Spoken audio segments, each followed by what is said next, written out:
Thank you, Mr. Chairman, and thank you all for being here. I commend the work that you all have done, the really focused effort you're bringing to this.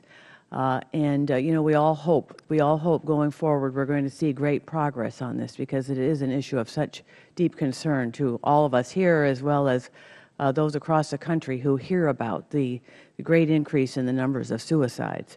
But I'm concerned that in our current budgetary constraints, in particular sequestration, that this could really undermine all your good efforts and exacerbate this particular epidemic.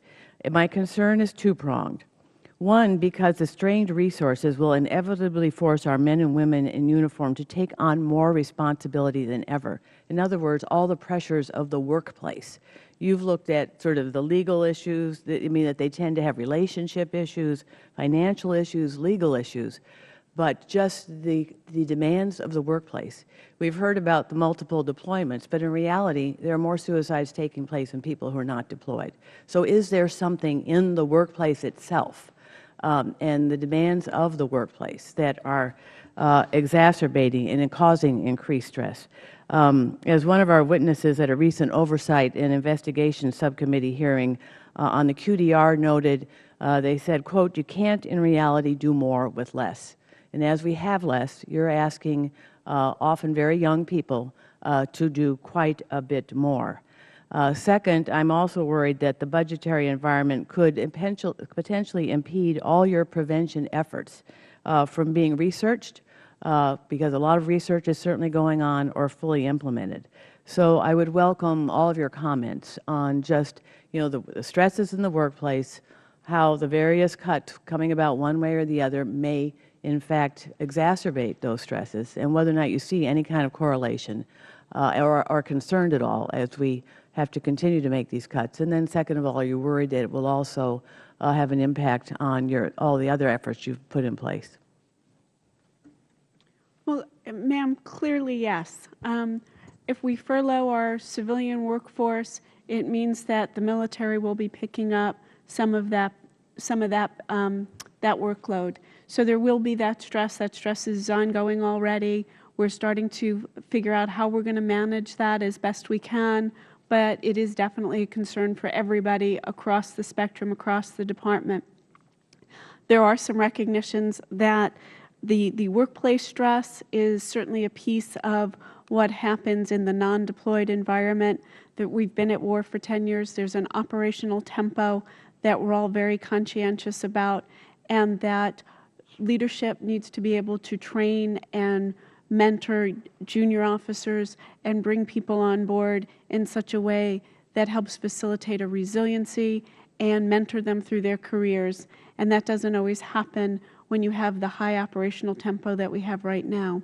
So I think your points are well taken and are definitely issues that we're all grappling with, and challenges that we will have to face and overcome as we move forward through sequestration, continuing resolutions. I mean, I know you've had many of our senior leaders here discussing those very issues, and clearly I think there will be ripple effects throughout the department if sequestration actually goes into effect.